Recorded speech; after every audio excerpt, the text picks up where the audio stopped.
Honorable Minister of Foreign Affairs, Makhdoom Shah Mahmood Qureshi Sahab, Chair Kashmir Committee, Shahryar Afridi Sahab, Director Institute of Strategic Studies, Azaz Sahab, SAPM Mohid Yusuf Sahab, Mr. Qureshi, Mishal Malik Sahiba, Excellencies, Honorable Ministers, distinguished guests, ladies and gentlemen, Assalamu alaikum. It is an honor for me to welcome you to the President's House to be part of this special event to mark the Kashmir Solidarity Day. It has been 73 years and you've heard a number of speakers as well as a presentation on what has been happening in Kashmir. We gather here to commemorate the huge sacrifices which have been made by the Kashmiri people, but at the same time, to let the world know, let the world not forget what has been happening there, what is happening there, and what were the promises made to the Kashmiri people.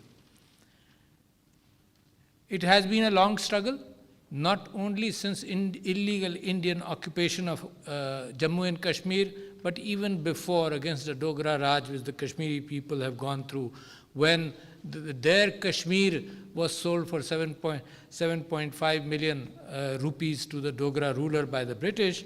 It's a sore spot which has been there for more than a century, and the people of Kashmir has borne the brunt of rule of brutalities against them. And that sadly continues today, and it's Pakistan's responsibility, along with that, to support, along with the struggle of the Kashmiri people, to support that, and support them, and to make the world, remind the world that they should not forget what has been promised to them. And what my Prime Minister, Mr. Imran Khan, spoke in the General Assembly, that it was the United Nations which had promised plebiscite and fairness and justice to the people of Kashmir.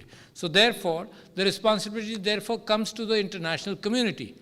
It is for Pakistan because they are Kashmiri brethren. Sometimes the world believes and thinks, which is not true, that it is a matter of real estate. No, it is a matter of hearts and souls. It is a matter of human bodies. It is a matter of human minds. It is a matter of the women and children. It is a matter of people living under atrocities and under aggression for such a long time. There have been numerous United Nations resolutions in this regard, and in coming here, I wanted to look at some of them, and I made a note that the first resolution was the UN resolution is 38, then 39, and then 47, which ensured that there must be a democratic, impartial plebiscite as a right for the people of Kashmir to decide where they want to go. And it was reaffirmed in the resolution number 51, and then resolutions 80, 91, I go on, and 96, India accepts all resolutions and plebiscite, and so do all the nations of the United Nations. Then resolution 98, then 122, reaffirmed the resolutions previously passed, that the Kashmir, and then 123 and 126, that the International Committee of Nations reaffirmed their promise to the Kashmiri people. Had we not believed in the United Nations, ladies and gentlemen, Kashmir was liberated. Had the ceasefire not taken place, had Jawaharlal Nehru not run to the United Nations looking for a ceasefire, the Kashmiri people were liberating themselves. And Pakistan, believing in the United Nations, believing in the Committee of Nations, a number of few ambassadors represent that community, believing in the world, and the United Nations was in its infancy, and there was tremendous hope. So Pakistan agreed to the ceasefire, and therefore it has, India since then has gradually moved away from its commitments to the international community, and to suppress the people of Kashmir, it has resorted to brutality, it has resorted to pellet guns. Some of the images you saw, something which is not used by any country in the world, and by India also only in Kashmir. I remember in the years 2013, 14 and 15, when I was a member of the National Assembly, I had challenged India that it will never, I had made a claim that it will never use that in any other region except in Kashmir, because it knows that the Kashmiris are not with them. Imagine the fact that after August the 5th in 2019, when it changed its own articles of 370 and 35A, wherein it promised the Kashmiri people at the time in 1947, 48 and 49, it promised the Kashmiri people that we will ensure the fact that your population is not going to be changed, your property ownerships will remain as you want it to be, and in 2019 it changed that. What has happened since then?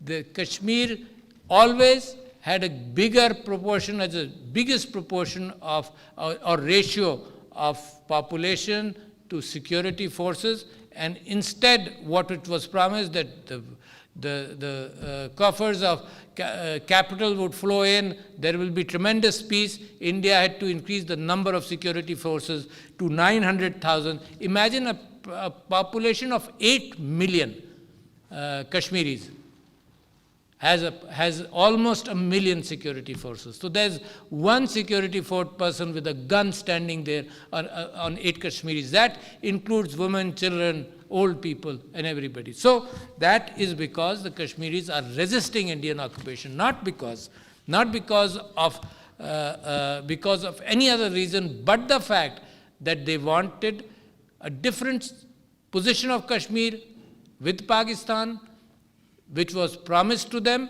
which they hoped as the division of India was taking place, according to a principle that the majority areas would go towards Pakistan, and therefore that principle was not implemented there. The new change of demographics, my foreign minister has mentioned that fact, it is like an apartheid which is being created. The new change in demographics, imagine an 8 million population, but the new domiciles which have been issued are close to 1.5 million. So 8 million population today is already being challenged with new domiciles being given, as Mashal Malik talked about, domiciles being given to the loyalists of Hindutva who intend to migrate to change the demography of Kashmir. And we must stop that from happening. And who will stop them? If Pakistan has promised itself and promised with the Kashmiri people that we stand with them on political, moral and diplomatic levels. We continue to pursue that course in the legal framework which the world should understand. There's a peaceful struggle. Pakistan is talking about peace, as the commitment made by the Prime Minister as soon as he came into government. He promised that if you take one step forward, we'll take 2 steps in the same direction. That did not happen. India, in fact, and it has been revealed lately, India, in fact, after Pulwama, which was probably self-created, after Pulwama, India did aggression against Pakistan, and it has come to our knowledge throughout the world that it was that attack. Imagine that attack happened because it was interested in getting a bigger share of the Indian vote.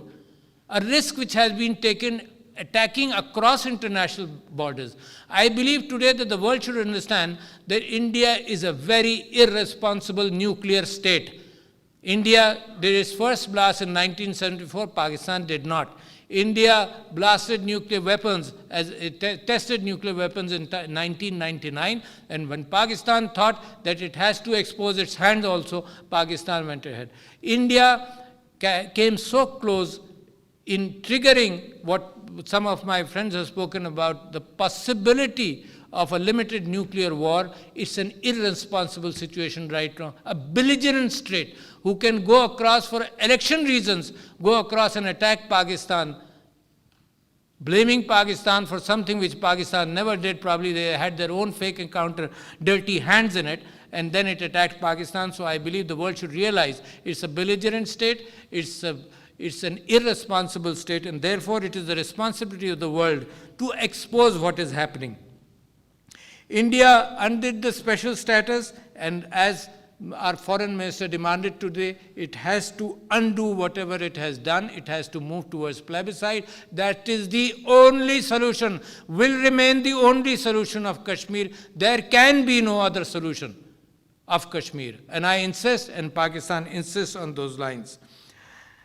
Let me insist that I am grateful to the United Nations Secretary General for having talked about this, for having pushed even the statement which came out yesterday. It reminded India that India and Pakistan must come to a peaceful resolution in these areas. Let me remind you, ladies and gentlemen, particularly from the diplomatic corps here, because this message, primarily we want for the world to understand. We are requesting you to let your governments know that it is an important area. In fact, whatever is happening in India, Pakistan has learned from the past. Whatever is happening in India, they want to rewrite history. They are working against their own minorities. They are creating a schism within India itself. It wants to rewrite history, and it is not pleasing for us, because Pakistan knows that if in one border, for example, on our western border, when there is an uncertainty, it affects Pakistan. It affects Pakistan's rise towards economic prosperity. It affects Pakistan's struggle in poverty alleviation. It affects Pakistan's struggles in health and education, while India is dividing its own country, is working against minorities. The Hindutva regime is there, very strongly there, and the Prime Minister of Pakistan, and in fact our Foreign Minister, and all of us have called to the world that these are makings of a genocide. When you start rewriting history, when you start isolating communities, when there are riots which then reduce the efficacy of the minority population in India. So I must thank the United Nations Secretary General, and I must remind you, ladies and gentlemen, of the UNHCR's report in 2018, which listed for the first time in great detail what the atrocities being committed in India, in Kashmir, against the people, against innocent civilians. What we want, ladies and gentlemen, is that the media should also continue playing its role. India has closed Kashmir. In Pakistan, you can go to our side of Kashmir, the Azad Kashmir, which we call, freely. All diplomats, in fact, the Pakistan government during the last year made those arrangements, but India does not allow visits of foreign delegations. It does not allow the media to go in. It has curbed its own Wi-Fi situation, reduced the bandwidth for people. They cannot inform, they cannot send messages out. That can only happen even after 73 years, when the population of Kashmir has never been satisfied with Indian occupation. India could have made lives easier. Then the wishes of plebiscite is the wish of the Kashmiri population. It's not the wishes of Pakistan. And the plebiscite had recognized that. So, ladies and gentlemen, while things are getting worse, let me give hope. Let me say today, in response to what Mishal mentioned, Mishal Malik Sahiba mentioned, Shah Sahib, our foreign minister mentioned, both of them used two words which I think I would like to comment on that there may be extermination or extinction of the Kashmiri people. And in that, I would like to quote a Czech-born French novelist, Milan Kundera, and he writes in his novel, Laughter and Happiness, and he writes that the first step in liquidating a people is to erase its memory. The first step to erase its memory, destroy its books, its culture, its history. Then have somebody write new books, manufacture a new culture, invent a new history. Before long, the nation will begin to forget what it is and what it was. The world around it will forget even faster. So the struggle, ladies and gentlemen, that's what he writes.